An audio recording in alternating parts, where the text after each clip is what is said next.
Vamos começar agora a nossa segunda videoaula, né?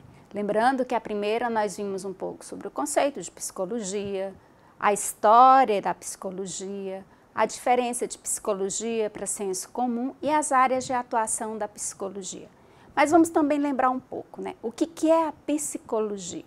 A gente pode dizer que a psicologia, a palavra psicologia, ela tem origem grega, né? Cuja etiologia ela é psico, que significa mente, alma, e logia, que significa estudo, palavra, razão. Então podemos dizer que é uma ciência que estuda a mente e o comportamento do ser humano e de animais também, através de suas relações com o meio físico e o social. Então a psicologia, lembrando mais uma vez do que a gente também falou na última aula, ela é uma ciência, mas para que ela seja considerada como uma ciência, o que é necessário? Um objeto específico, uma linguagem rigorosa, métodos, técnicas específicas, conhecimentos e objetividade. E é isso que diferencia a psicologia de senso comum. Mas a psicologia, se a gente for olhar, ela foi influenciada por todos os processos de mudança da sociedade. A psicologia, antes nós dizemos assim que nos primórdios, inicialmente, antes de ser colocada como uma ciência, de receber esse nome, ela foi muito influenciada pela filosofia. E aí nós temos, a partir daí, alguns pontos históricos que é interessante a gente lembrar. Por exemplo, o pensamento mítico, lá pelo século V, VII a.C., né, a questão dos deuses. Aí nós temos no século VII a VI a.C. o pensar racional. Aí surge a matemática, né, a observação dos fenômenos cotidianos com Pitágoras. No século V a.C., o delineamento da subjetividade humana, né, o relativismo dos fenômenos com os pré-socráticos. Aí nós temos Sócrates, né, que é um dos precursores da psicologia, porque os filósofos gregos são precursores da filosofia. Né? Sócrates ele remete o homem na perspectiva da moral. A razão, caráter, virtude são a essência do homem. Platão, seu discípulo, divide o homem em corpo e alma, e aí a gente já tem a imortalidade da alma.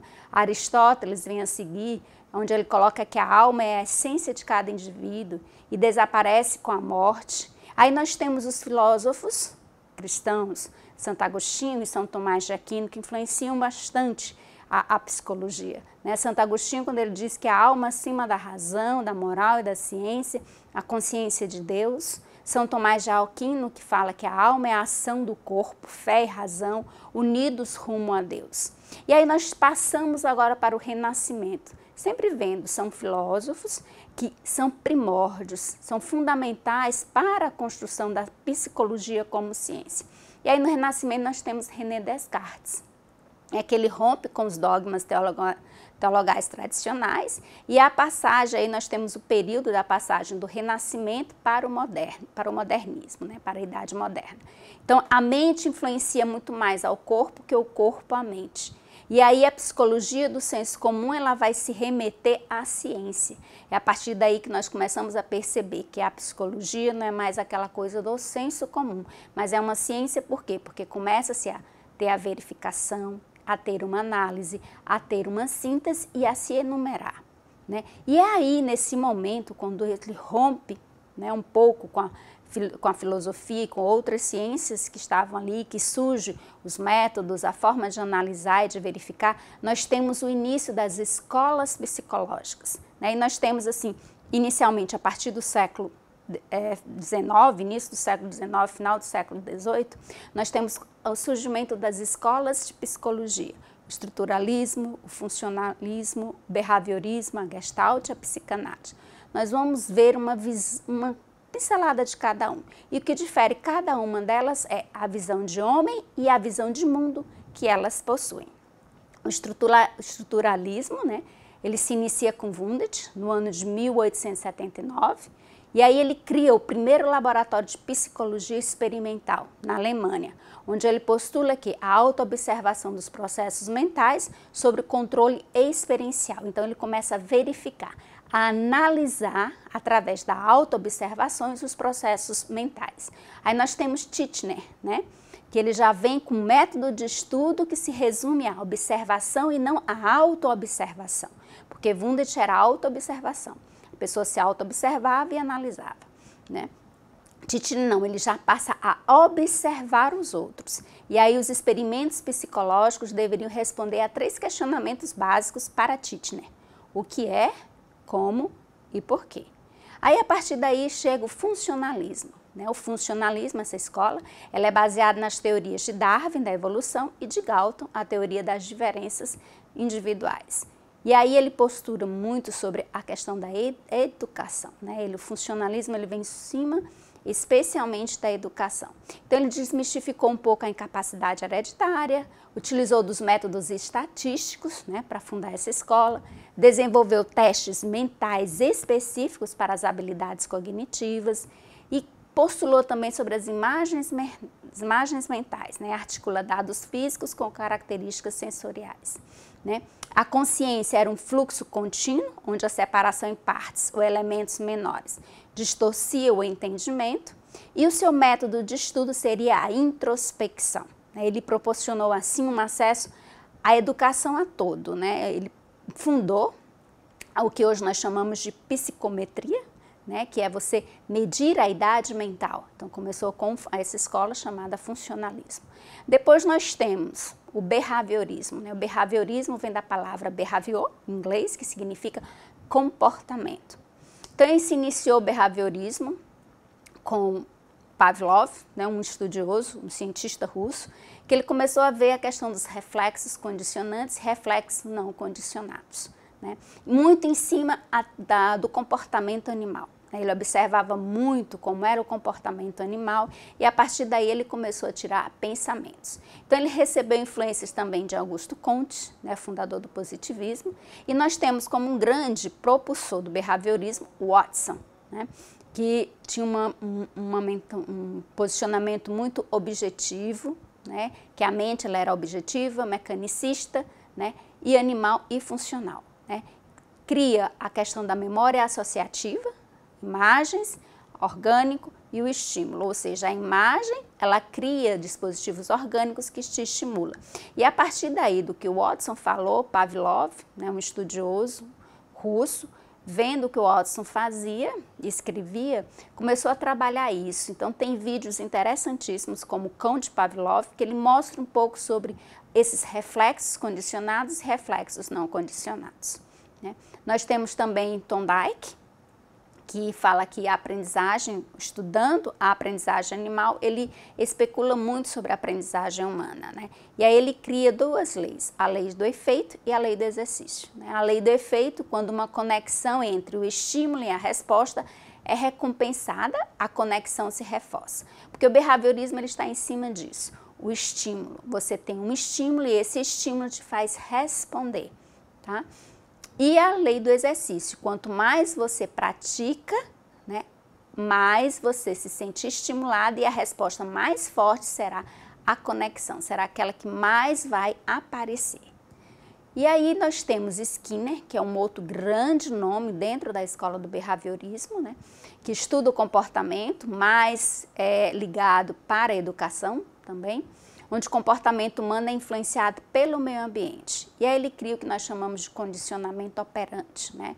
E tem o comportamento verbal também, que é a construção do social e da cultura, ela vai influenciar muito nesse comportamento. As emoções e possibilidades de modificação de comportamento mediante o reforço. Então, se você reforça determinadas respostas, aquela resposta ela vai ter mais força e é aquilo que vai criar um hábito dentro de você. Do behaviorismo se passou para o cognitivismo, né? A escola cognitivista, né? Ela tem precursores dentro do behaviorismo, que é o comportamentalismo. E uma das figuras mais fortes do cognitivo é Albert Bandura, né? Que tem uma abordagem sociocomportamentalista, que é a teoria cognitiva social ou da aprendizagem social, né? Nós temos também, dentro do comportamental, do cognitivo, nós temos outros nomes também muito interessantes. E aí nós entramos agora nas escolas humanistas, como a Gestalt, né, que recebeu influência de Immanuel Kant, um filósofo, sobre a totalidade da percepção organizada diante de uma experiência, né? Ela é fenomenológica porque ela busca a essência dos fatos através da consciência e não mais comportamento, que é isso que difere as escolas, a visão de mundo e a visão de homem. Né? Princípios da organização da percepção, a Gestalt trabalha com isso, né? São 5 princípios fundamentais: proximidade, continuidade, semelhança, complementação, simplicidade e figura e fundo. Tá? Esses são os pontos principais da Gestalt, por onde ela se organiza sua forma de perceber, né? Então, a psicologia enquanto ciência, né, ela vê essas escolas, vê esses pontos, né? Essas escolas, elas são muito importantes, né?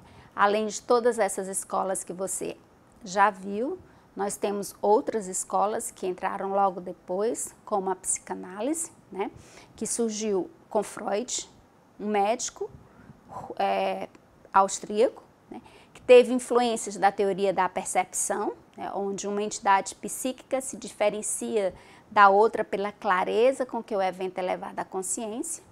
Para a psicanálise, os conflitos são comparados aos icebergs, né, onde o conteúdo consciente ele é mínimo, é o que você vê por cima, restando maior volume ao caráter inconsciente, ou seja, o que está abaixo. Nós vemos apenas a ponta do iceberg, né? E isso é uma forma de a gente não elucidar, mas mostrar para vocês o que é consciente e o que é inconsciente. Consciente é aquela pontinha do iceberg que fica à vista. O inconsciente é toda a maior parte, a grande parte daquele iceberg que está embaixo. Então, Sigmund Freud, ele conhece a história, ele diz, né, que conhecer a história passada do indivíduo é indispensável para compreender o sistema psíquico. E aí ele desenvolveu em 1900 a primeira concepção sobre a estrutura e funcionamento da personalidade. Então foi a primeira escola que a gente começa a perceber uma teoria da personalidade. Foi Freud, foi a psicanálise. Ele fundou a primeira teoria da personalidade.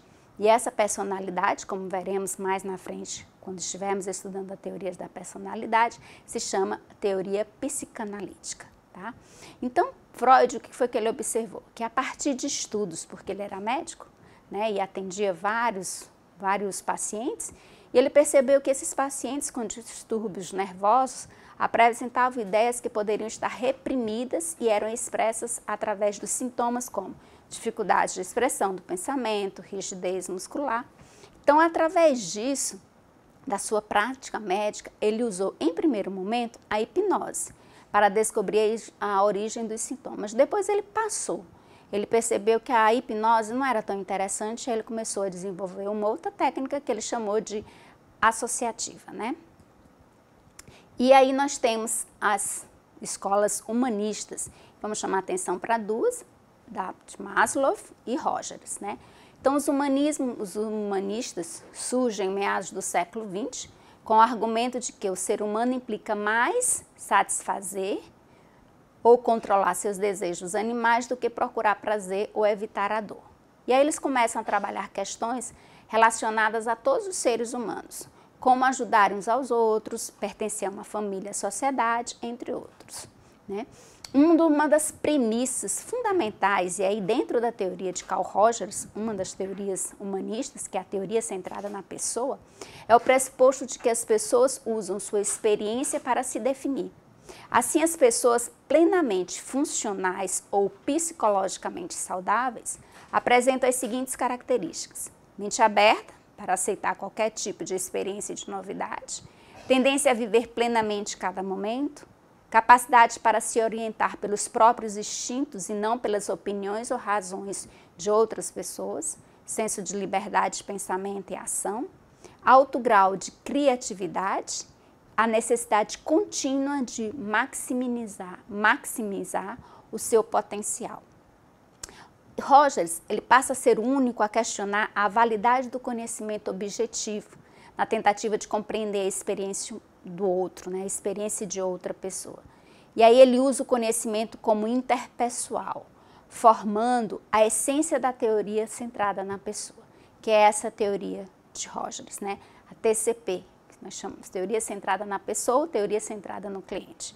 é a prática da compreensão empática, penetrar no mundo subjetivo do outro para ver se a compreensão da opinião dele é correta ou se concorda com o próprio ponto de vista, no sentido de compreender a experiência do outro não como correta ou não, fazendo apenas um autoquestionamento e respeitando o ponto de vista do outro. Tá? Então aqui nós terminamos a nossa aula de hoje, onde nós vimos, recapitulamos um pouco sobre o que é a psicologia, seu conceito, um pouco da sua história, os seus primórdios e principalmente vimos as escolas que abriram a psicologia. Para a próxima aula nós teremos as teorias da personalidade, que foram a partir de alguma dessas escolas colocadas. Em cima dessas escolas, os seus cientistas, os seus autores, né, eles desenvolveram as teorias da personalidade. E é isso que nós veremos na próxima aula. Até lá!